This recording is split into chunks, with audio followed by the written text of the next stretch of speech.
छोड़ी चली जइबी काले पियावा के घरवा गे छोड़ी चली जइबी काले पियावा के घरवा गे बस हम तोरे में पराना बस हम तोरे में पराना बैठ भी जे गोलिया मारी ले गोलिया गे तू जइबी ससुरा हम जइबो समसन बैठ भी जे डोलिया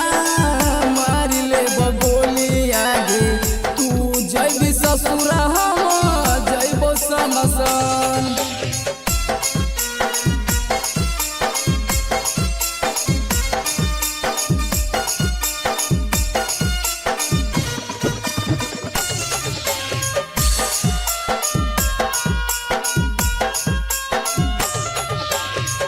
छोड़ देली जहिया से हमर तू साथ गे दिनवा तो कटी जाहो कटहौ न रात गे कटहौ न रात गे छोड़ देली जहिया से हमर तू साथ गे दिनवा तो कटी जाहो कटहौ न रात गे मार देली दिलवा में बना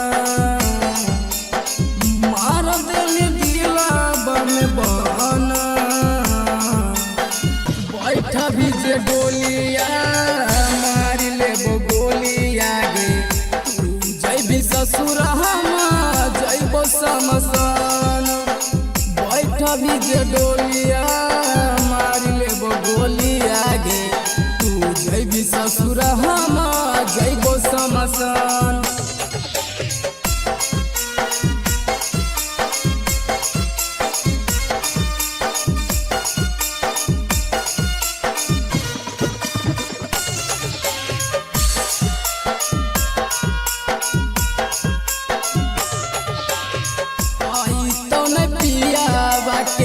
से जब सुकून गे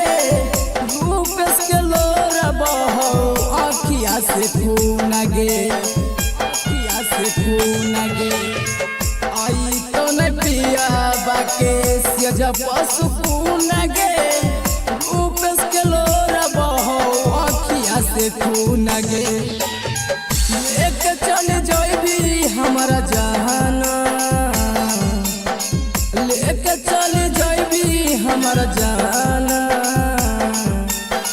बैठ भी जे डोलिया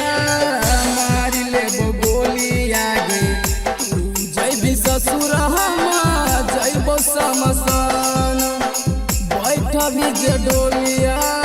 मारी ले गोलिया गे तू जइबी ससुर हम जइबो समसन।